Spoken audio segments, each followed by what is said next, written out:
Hi Healthy Bunnies, it's February and I think of this as a month of love. Love comes in many forms and the one I want to talk to you about today is self-love. I think that it's really important when we're in our daily lives to always contribute time and energy towards loving ourselves, caring for ourselves, and being nurturing to ourselves. I think it makes us better at everything we do in every aspect of our lives. Now, just to let you know, this is a collaboration with my friend from Craft and Glory YouTube channel. I will give you more information about her channel and video at the end of this one, so make sure you stay tuned. So what is self-love? It can be many things. It really has to do with knowing yourself and knowing exactly what you need at the time that you need it. So if you're stressed out, there might be things that you need to do to get yourself well or to keep yourself well. If you're in a place where you need to grow a little bit more, there may be things you can do to push yourself. But whatever you do, make sure you keep the tone positive and in a forward-moving direction. So my first tip for self-love is to read. Now this one really helps me when I am particularly stressed and my mind is all over the place. Reading is really helpful to get me back centered. I know there are a lot of self-help books that are out there, and a lot of people like to read books to help them with their career or their relationship or their friendships or different things, but I'm talking just a good old book that just takes you away. It's a book that, it could be about action or crime or whatever it is, but some book that just kind of takes your mind off of things and also just sparks your imagination. I think that really helps me. And I mean, honestly, it could be like a children's book. I think I've shared in previous videos that my favorite book from childhood is The Boxcar Children. So why not take out an old book that reminds you of childhood and read it and kind of rekindle those memories.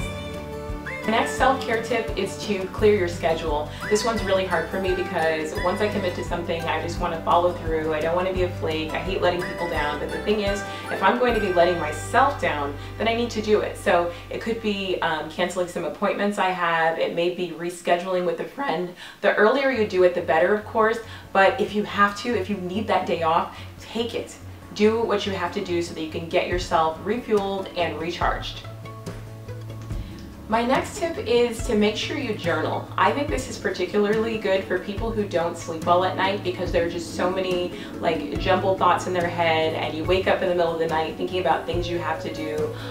Take your journal out. It can actually just be like a calendar. It doesn't have to be this Dear Diary type thing, but if you have tasks and things you need to do, go ahead and get it out of your head and get it onto paper, and then you can just deal with it in the morning. You're going to do a better job at the tasks you have if you've gotten enough rest. So for me, this is very, very helpful. I will just write a few things down, make a list, cross out the things that I've already done, put some little notes for myself on who I need to call or who I need to talk to, and then I go to sleep.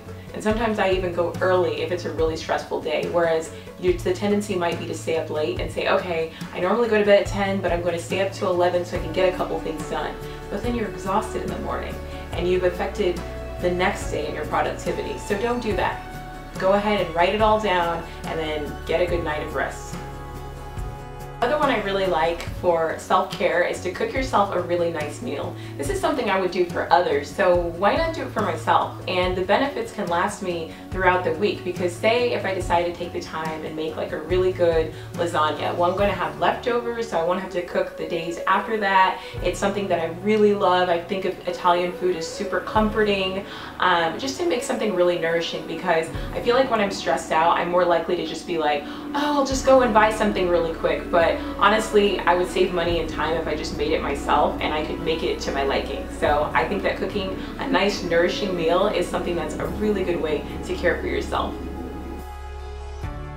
Another way that I care for myself is I do yoga regularly. I really like yoga after a really hard workout. So say on Monday, I had a really intense, tough workout, and on Tuesday morning I wake up kind of sore. That is the perfect time to do yoga, because although yoga is very dynamic, it's also very lengthening, and so it helps you with flexibility and strength. So it's a way to relax. But I also like to do yoga if I know that I have a really intense day coming up, so that I'm putting myself, my body particularly, in the most optimal place to perform well.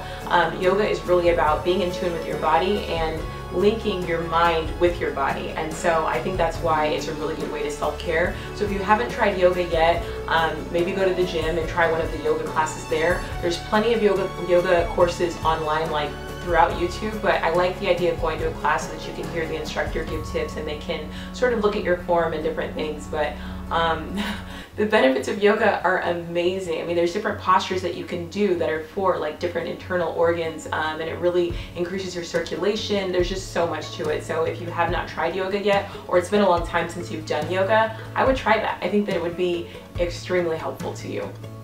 The next tip is personal care. So for me, I find it relaxing to do a facial or paint my nails or even schedule a massage. If your budget is kind of tight, keep in mind that you can go to a massage school. A lot of times half-hour or hour massages are like discounted by about 50%.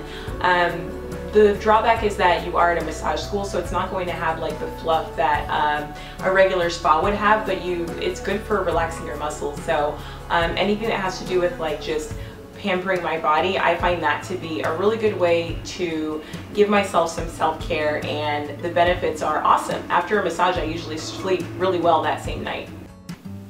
So that's pretty much it, guys, for my self-love tips, and I would love for you to share some things with me that you do for self-care, especially when you are maybe a little bit down or stressed out.